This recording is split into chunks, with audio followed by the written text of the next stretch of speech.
Our design was based off of a regular Deja Blue bottle, and we used 4 dowels, 2 for the main base and 2 for the axles.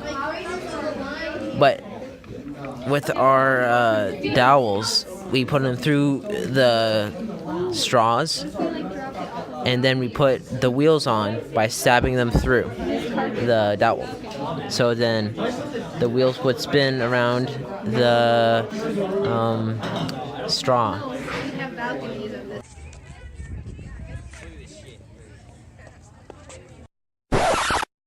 Okay.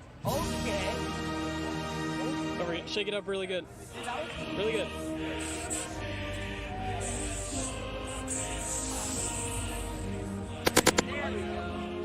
So our first test right here, as you can see, it moved, and we did a pretty good delivery system.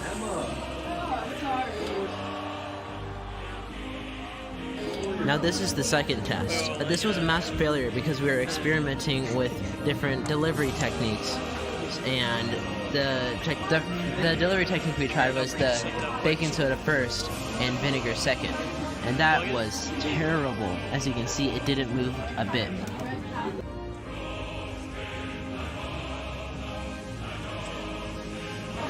The third test, it reached 15 feet and then went to another 16 feet because we found out that our best delivery system was vinegar first, baking soda, and then screw with the cap on.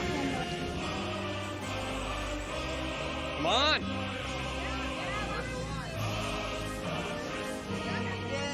Woo! Yeah! Yeah!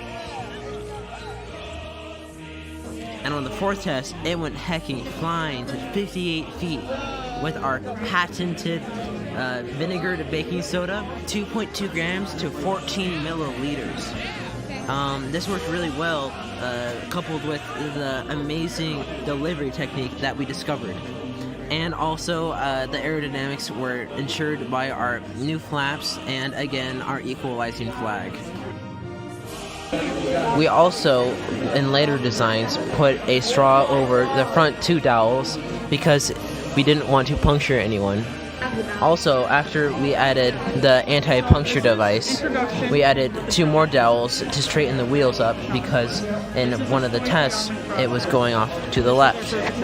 After that, we added stabilizers in the joints, and we added some wings and a nose cone for aerodynamics.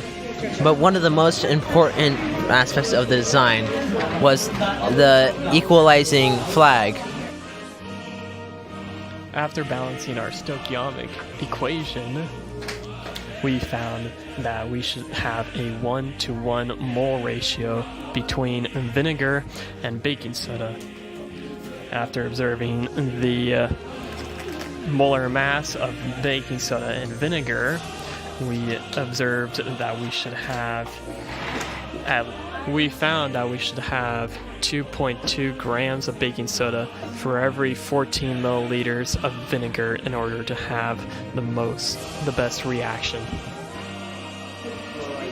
If we were to upscale our current rocket car to a full-size car with a person inside, our car would approximately weigh 3.2 million grams as opposed to our original car weighing 75 grams. This upscale mass would mean that we'd have to use 42,600 times more baking soda and vinegar in order to propel our car far enough with a minimum of 100 feet. Thus meaning that we must use 11,928,000 milliliters of vinegar and 1,847,400 grams of baking soda in order to propel our race car at least 100 feet.